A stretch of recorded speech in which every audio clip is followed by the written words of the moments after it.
Cough. Hello, good morning, and welcome back to our show. Today we're talking different things, but primarily the most fun thing of all, taxes. And it is at the end of the year, and soon we're all going to have to be downloading those reports and getting things ready to get our taxes done. Ugh. But it has to be done. So, what to download, where to download it, what to look for. We're going to be talking a bit about that, and I'm sure some other things mixed in too. Yes. So we did have a couple of news things, and the first one here. Let me share my screen. I think everybody received this email. It has to do with taxes as well. Just a moment. Yes. Okay. Perfect. I'm sharing the right thing. You should have gotten this email, and what it says is that you are not going to receive a 1099-K from Amazon unless you have had 20,000 or more in adjusted gross sales, and the number of transactions exceeds 200. Yeah. You will get this notification on or before January 31st. So, I didn't read this down here. No, the One Big Beautiful Bill retroactively reinstated the reporting threshold in effect prior to the passage of the American Rescue Plan Act. Third party. I don't think that's anything of note. What we need to know about, though, is 20,200 is when you will receive a 1099. And it also said, I don't know that email from Amazon didn't say it, but if you made less than that, you made $10,000 and had 100 sales, you still have to report that income on your taxes. You're just not going to be getting that 1099 from Amazon. Correct. That's a good point. Just a minute. I am rearranging screens. And then I kind of wanted to show, let's talk about taxes. Taxes. I don't particularly care to do taxes. I have had 3 CPAs in my tenure on Amazon, and now I have bookkeepers, and I run TurboTax because it integrates in with QuickBooks. So QuickBooks talks to TurboTax really nicely, and that's how I go. Now, there are many other things you can do to keep your books. You can do it through Inventory Lab. You can have a spreadsheet. You can have QuickBooks, Xero are kind of the big companies out there to do things. And then when you go to file your taxes, that's when you need something like TurboTax, H&R, do it yourself, self-filing. I mean, there's a lot of different ways you can take your business financial information and submit it to the IRS. For Amazon specifically, though, today we are going to talk about the end of the year, and we're going to shout out to Stefan. And I don't remember Stefan's wife's name. This is an older article, but it's relevant today. It's still the reports. It's still relevant today. Oh, it gave a long URL, but Full-Time FBA has always put out really good information. It's a good place to start. Don't rework the wheel if you don't have to. Now, I've been doing my taxes so long, I'm going to show you my worksheet on how I do things. But Stephen here, Stefan, I think is how I say his name, outlines what you're going to need, how to find the form, where to click. What you need to do is just kind of bookmark this, and then when it's time to go get those reports, you go and look at this. Because honestly, I forget. I do it once a year, and then the next year I'm like, shoot, what do I do? And I got to go find the bookmark again and just go run the report. Save those bookmarks and cheat links on a Google Sheet, an email to yourself, wherever you like to save things. It does make it easy for the next year.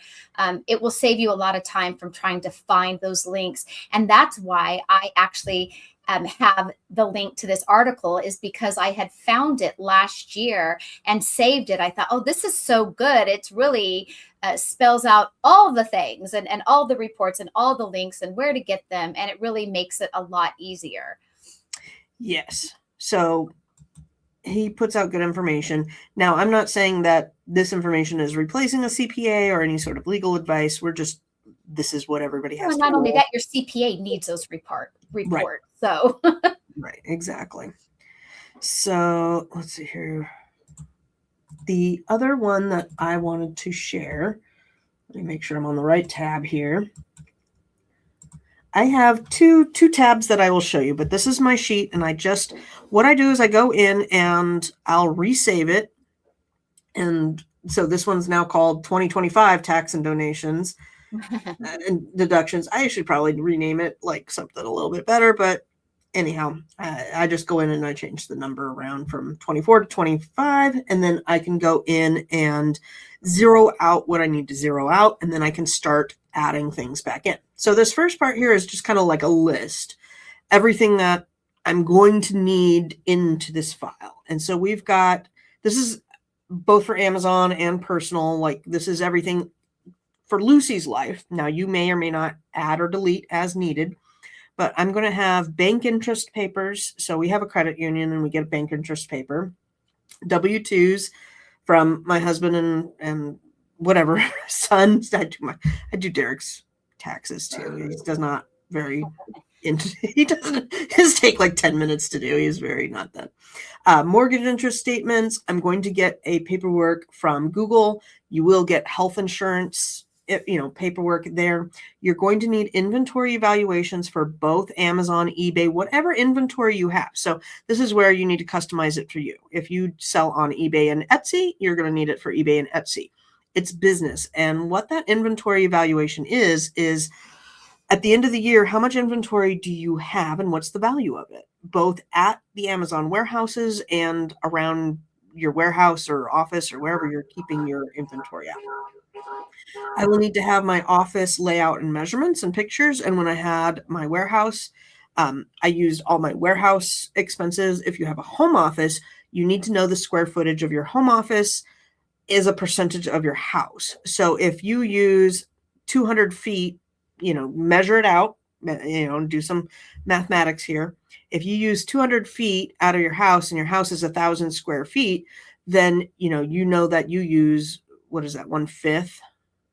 Yeah, I think 1/5 of your bills is going to be your home office. So then you can take your power bill and do 1/5 of your power bill is used for office, or 1/5 of your mortgage is used for your office, etc. Yeah, even our phones, the gas mileage on our car. Yep. Getting down to that here. Donations and office utilities. So that kind of falls into that. And then anything you've donated. So I just had I already chucked it. I had some inventory just come back to me this week. I was so mad, Tina. I wrapped these things really nice for my Amazon people, and they sent it back in just like a poly mailer. No bubble wrap, no box. I had shipped it out in a box and bubble wrap, and they just sent it back in a bag. And so it was destroyed, So you have to write that stuff out because you're going to have a spot for donations, and you have to keep a list of how much value that was. So keep that going. Now we have also investments and IRAs. So I will get statements from those guys. We've got a 1099 coming from Amazon, QuickBook transactions. I got a QuickBook mileage report. So my mileage is integrated into QuickBooks. And this I pulled it from that FBA from Steven's thing, but you're going to have to pull together for writing off like business expenses. These are just a good list of what's included in those business expenses. You've got your insurance, accounting services, subscriptions, if you run Be Cool or Inventory Lab or Seller Board, all those subscriptions, leases, any sort of building leases. If you have a storage unit or something, that's included. Cell phone, internet, education. If you go to a conference or a training thing, keep those receipts because that's tax write-off there.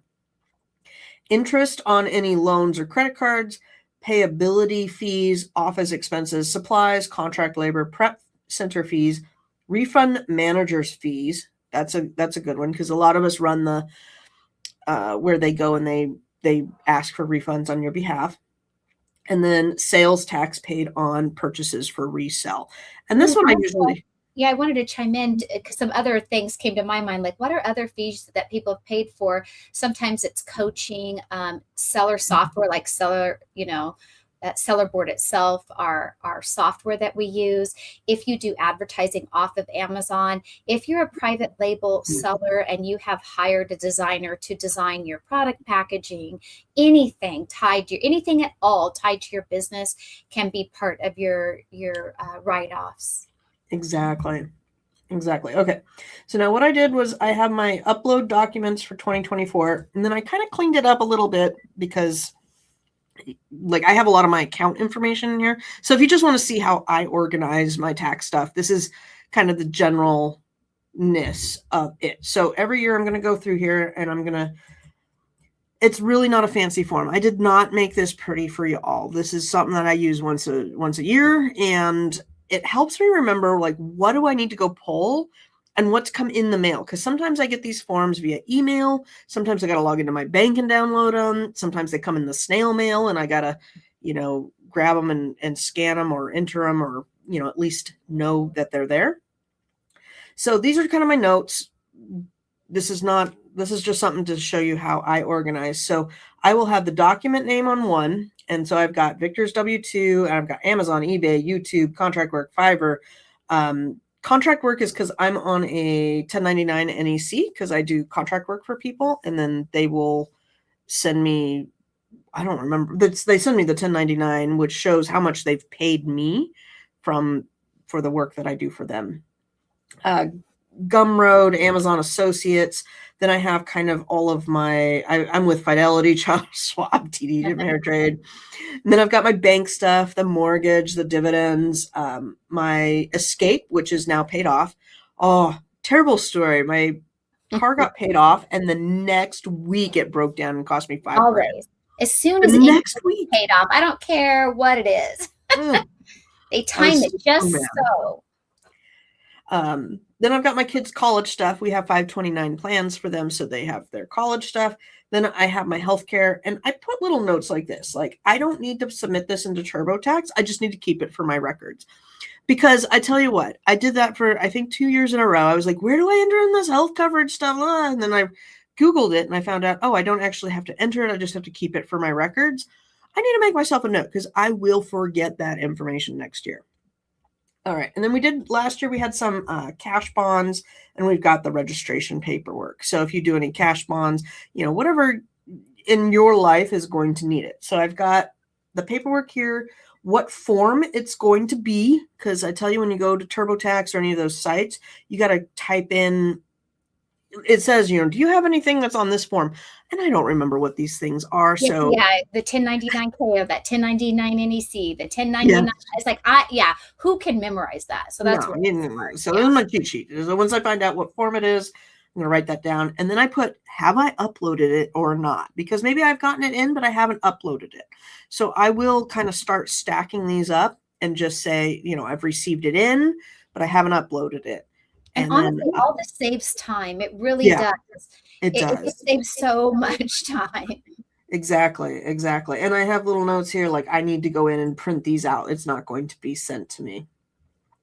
So that's kind of my cheat sheet there. And then if you look at the tabs at the bottom, this is what I work off of. So I've got my car expenses on one tab, my business write-offs on one tab, my home office is another tab, donations.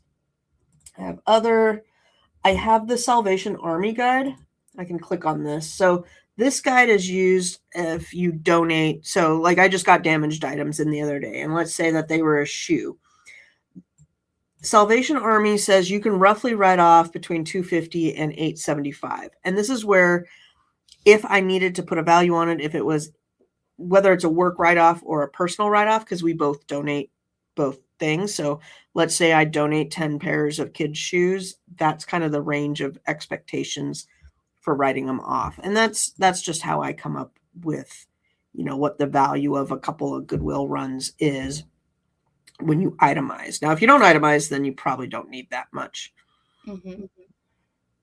I think that's all I wanted to say about that one. Let me see if I have I don't think I cleared any of the other tabs. Yeah, the biggest one is knowing where to get the reports and download them. That's where that article is a great help. And then if you are using any software like Inventory Lab, Seller Board, you will be able to pull a lot of data out of there, sometimes easier and more Yeah. itemized as well. I can show this one. This one's from a while ago. So this is for my home office. I have a note here because I have a few months that's going to be I was in the warehouse until May. Yeah, till May. But I just have the billing month, and then I literally go through and see what was the total of the bill, and then what percentage is it for work, and then it calculates the price, and just set it up. So then this next year, all I got to do is say, okay, we're going to go through what was my internet bill this year, and kind of allows me to look at it and see, did my bills go up or down? They usually go up, and by how much, etc. But I literally will spend one night and just plug in these, and then work on it a little bit, and maybe go pull the rest. Finding all those bills. Me and Victor have gotten into it because he likes to do everything electronic, and I'm like, send me a bill, because then I put it in my little folder, and at the end of the year I can go pull the totals. He set up one time, he went and changed everything to electronic delivery to his email, and then didn't share any of it with me. How am I supposed to know what the bill is, babe? So if you live with somebody else, you got to figure out whatever your paperwork system filing is. If it's electronic, fine. If it's not electronic, all my bookkeeper stuff, that's all electronic in Google files. So, that's fine. When I need to go pull those bills, I know where they are, and they're nicely organized electronically. But you got to be organized, whether it's electronically or in person. You got to keep that stuff put together. Now, do you normally do electronic, or do you do paper? I do paper. It's a generational thing, I'm sure, but I need the bill to come. I need to have it so I can pay it. Now, if I do electronic, the thing is like I may skim past it or have opened it. No, I got to get back to it later. It's not there. It's not there in my face reminding me. And even though when I go into my bank, since two of my credit cards are, attached because they're through my bank, I can see the due date, and I could do it right in there without even needing to get a paper or an electronic bill. I still like a paper bill. Now, some of my bills, like on a personal level, like my power bill, my water bill, I have those to just be on an automatic payment. So I don't need a bill, electronic, paper, or otherwise. I just let them automatically deduct it out of my account monthly. And that's how a lot of our bills are. It's all deducted, everything's set up on auto payment. Yeah. So and then Victor had all the bills electronically sent to him, and then was electronically filed. So we never saw any. Yeah. So I just have those on auto pay, and I log into my bank weekly.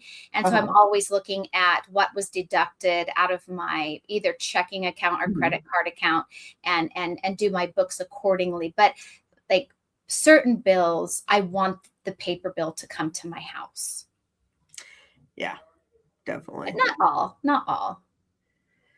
Sounds good. Yeah, I do all my business stuff I do, and then Victor does the house stuff, and that's how we divided it for right now. But we've always kind of swapped who's in charge of what. And like right now, he's doing most of the grocery shopping, which I have mixed reviews about.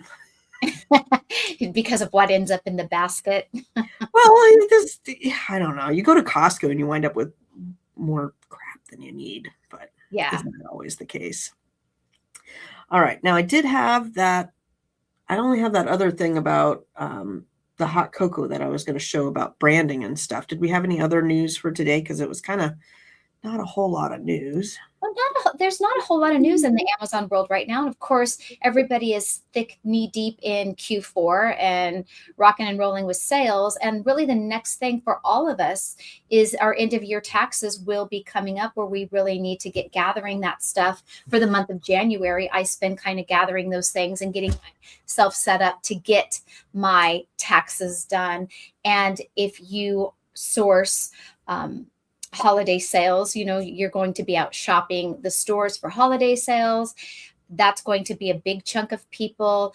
Others of you may be deciding what private label items you're wanting to launch in 2026. So as things wind down now in Q4, as far as you shipping into Amazon, you may be having your brain wrapped around what kind of an item can I private label? What can I do going into 2026, and try to come up with 3 product ideas that you can create and sell.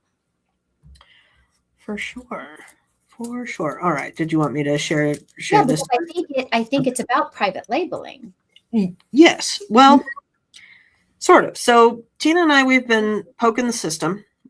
We do a lot of that, just seeing how is Amazon playing today, and we always have like really, we're always sharing whatever's new. So I wanted to bring this up because this is kind of how they're making you do listings now. So we're going to start here with McStevens. McStevens, for those that don't know, is a hot cocoa company. Who also offers private label. So they also offer private label. Oh, I forgot to bring up the Amazon one. I wanted to show some Amazon listings of it because that's how I came to be with this. So this is the time of year where I'm like, nobody look at my cart. Nobody look at my stuff. I did a bunch of Christmas ordering today for personal. Okay. So let's see here. McStevens is pretty easy to make an account with. I don't remember what the requirements are, but if you ever need hot cocoa, they will do private labeling. They do, you can buy wholesale from them. Products come pretty nice. And then over on the Amazon side, this is a bundle of hot cocoa. And I was like, how are they doing that? Let me figure this out. So they've got the front and the back, and clearly you're going to get 6 Christmas themed hot cocos here. Let me make sure the other spot is good to go. Yes. So I was playing around with the system and I went in and I'm like, McStevens hot cocoa. I think the one that I mocked up was very similar. I think I said six packets. It defaulted to flavored drink concentrate. So perfect there. And then I put in the brand name. It does not pop up again. I would have to try maybe a different brand name. But once I put in the McStevens, a little thing over here on the right popped up asking me to identify the brand. And so there were several McStevens or very close to McStevens brands, and I had to pick the correct brand. So very easily, based on the way the title is, or the McStevens is scrolled out, I could find the brand and I selected that brand. So there was 2 pop-ups down here. One was the brand and one was UPC exemption. So if I clicked select this product does not have a UPC, you get this UPC exemption required. Now this is a product that I've had UPC exemption in the past, but clearly we are all having to redo it. If you do not have that, you can put in the UPC, and if it matches up with McStevens, then you're good to go. So looking back at this one, let's say that this, you have 3 packets here. Let's say that this blue one that has a UPC code, if that UPC code is not tied into Amazon, you can use that UPC code to make a listing. Now, would I use that UPC code to necessarily make this type of bundle listing? Maybe, maybe not. It's definitely skirting that gray area of bundle makings, but it is doable. I was able to make it go through. Then again, I'm able to do a lot. I poke Amazon a lot till I win. But if the UPC is already used, then clearly you can't make that listing again. So you have to have a packet of, something with a UPC code that hasn't been used. If we go back to here and we say that I want to do G10 exemption, it now will pop this up that you need proof. You're going to have to put in the product name.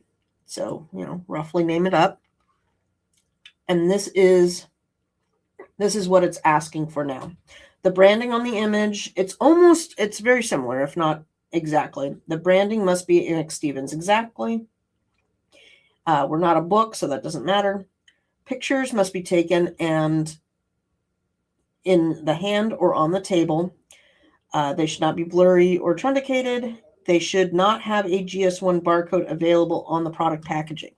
And this is where I would not know how to make a picture of these items without having that UPC code, because it is very much in there.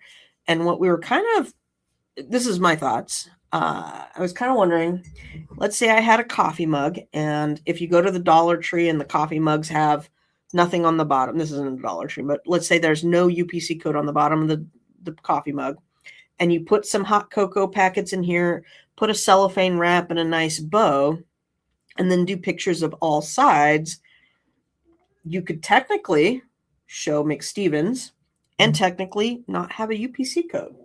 So just wondering, I have not tested that out yet. I would like you to submit pictures with 3 different UPC codes, because each one of those bags has a different UPC code. And explain in, that submission that there's not a UPC code for the grouping with each pack individually, having a different one, and see what they reply back. If you look here, there's nowhere to submit like that. You'd have to go into the case. Now you can go into these cases, I think, and reply with additional information. Yeah. But that's interesting. I just feel that they're too dumb. They look at that and they're like, oh, UPC code, nope. And they hit the note button. Yeah. And then what was this other one? Branding is permanently affixed to the packaging. So brandings clearly would be attached. So it just makes me think, like, because that just treads close to what bundling is. I mean, essentially. And so given that most people can still do bundles without no problem, because you've been in trouble with making bundles, then you're walking a fine line there. Now, you would be bundling all McSteven items. So the brand still really is McStevens, which leads me to wonder, can you manipulate it by not showing the back of with the UPC, because there really is no UPC for said bundle of these hot chocolates? And what did that listing do? If you look on that listing, do they have a UPC tied to it, or are they a G10? If we look down below on that listing, like on the Keepa graph, do you have the paid version of Keepa up? It doesn't look like it. Yeah, I'm logged in. I can't remember if because it will tell you there. Maybe further down on this page we can get that information anyway.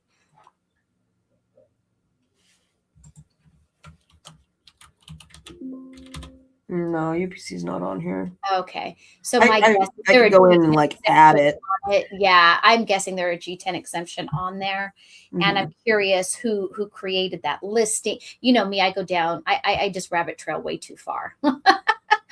So here's my yin and yang with Amazon. If you just do the 6 McStevens packets and it's all McStevens, it's clearly a McStevens product and bundle, and you could technically put it under generic, but if you put it under generic, the AI is going to grab that McStevens and then say, "Oh, no," because that's what they're doing. They're doing the AI to grab the title and branding.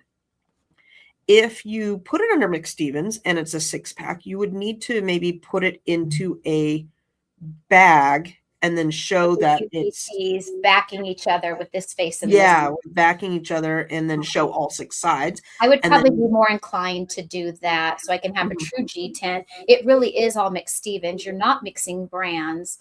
And then I now, to this day, make sure I have letters of authorization from every brand I deal with. Yes. And then the other caveat, though, is, let's say you did do a coffee mug and you put, let's say it's a dollar store coffee mug, so it's $1.25, and then you put 3 packets of hot cocoa in there. Those 3 packets of hot cocoa retail for more than the $1.25. Not by much, but a little bit more. The bundle policy is that whatever is the highest cost good And would you count the 3 packets together or a single packet? This is where it's all gray area. But I would argue that the McStevens brand of the hot cocoa is the main item to the gift Right. versus the coffee mug. Or better yet, just private label with McStevens and call it your brand anyway. No joke. Okay, hold on. I'm trying to see.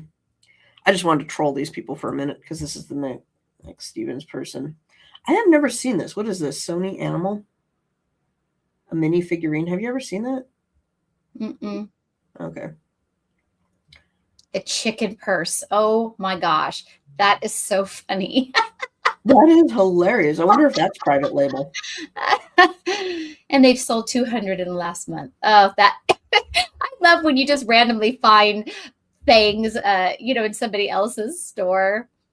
Ranch ornaments. Mm-hmm. What? Birkenstock ornaments. Shugu. E6000. Wonder how they're doing that one.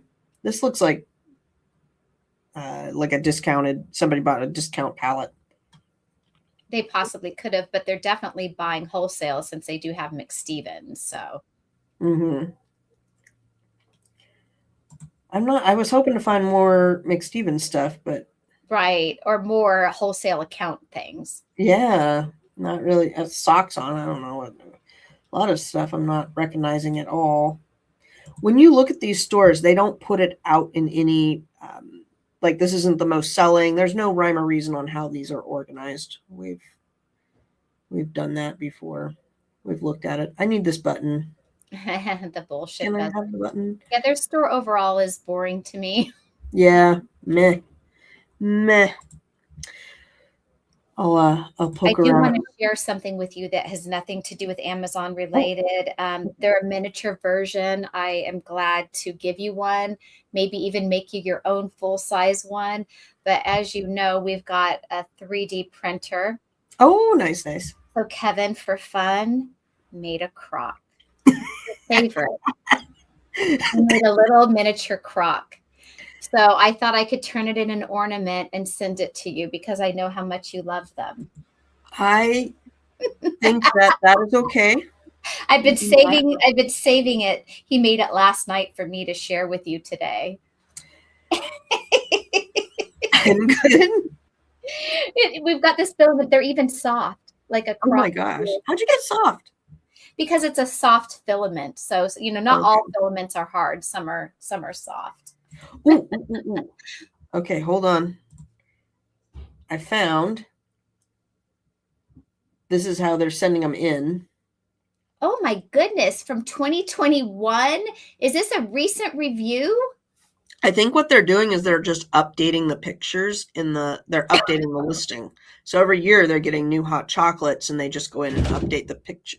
Slamming my doors. Update the picture. So yeah, this is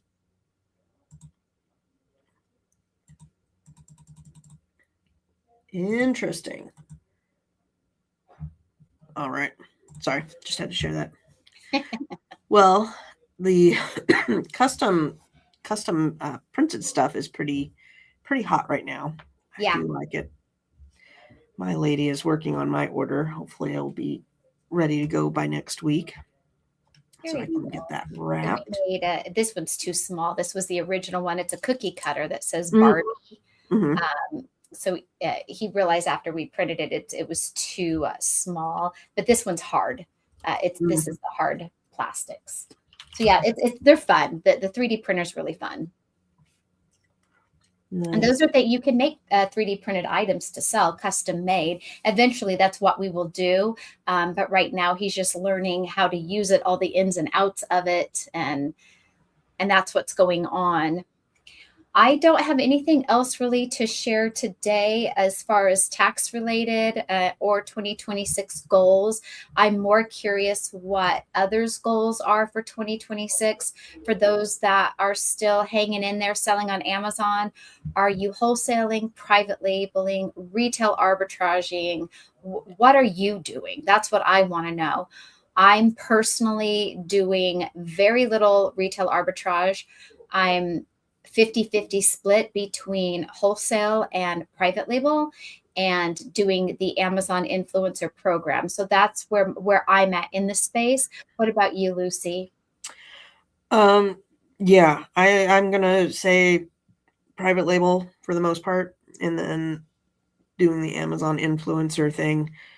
I still do just a lot of coaching, and I don't even like coaching, like account management type of Yeah, stuff. I do too, but I feel like that's separate than our Amazon businesses.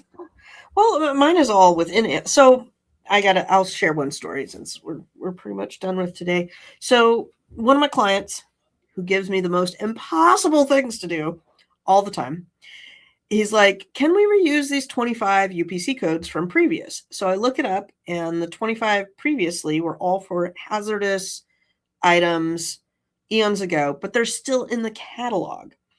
I was able to make a case and get the title changed, and now I just ran another flat file, but it looks like I was able to change the picture, change the title, and I'm basically trying to take it over to make it a new product versus going and buying another UPC code.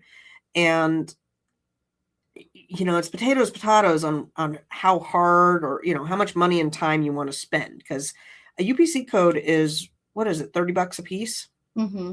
So let's say that's worth an hour of your time. I haven't spent an hour on doing this, because mostly it's like flat file, run, let it sit, flat file, run, let it sit. So it's 5 minutes here, 5 minutes there. But it looks like I'm going to be able to kind of take it over. It is very difficult to do. And these are things like, if you called Amazon, they'd tell you, oh no, that's not possible. You can't do it. And I'm like, okay, but I've done it many a time, so don't know what to tell you. Quit telling me that it's impossible. When I do it, I know. When I do it. Yeah. So I got to check my flat file after this and see if I can get things updated. But the whole system is a little bit more wonkadoo if you've lost ownership. And that's what I got to try and get them to give me back ownership of the item. That's what I'm working on. He's like, it's so tearing my hair out. Frustrating. All right, you guys will keep that in mind. If any of you do ever need coaching or help, Lucy and I do also do that on the side. She does a lot of account management. I do a lot of helping people find and launch private label products and help with Amazon advertising. And Lucy's really good at some of those difficult flat file issues. I am not the one for that. And with that, you guys, happy holidays. I hope everything's going well. And sorry to have to talk about taxes, but we do all have to do it. No, it was just not very fun. So have a great rest of your Sunday.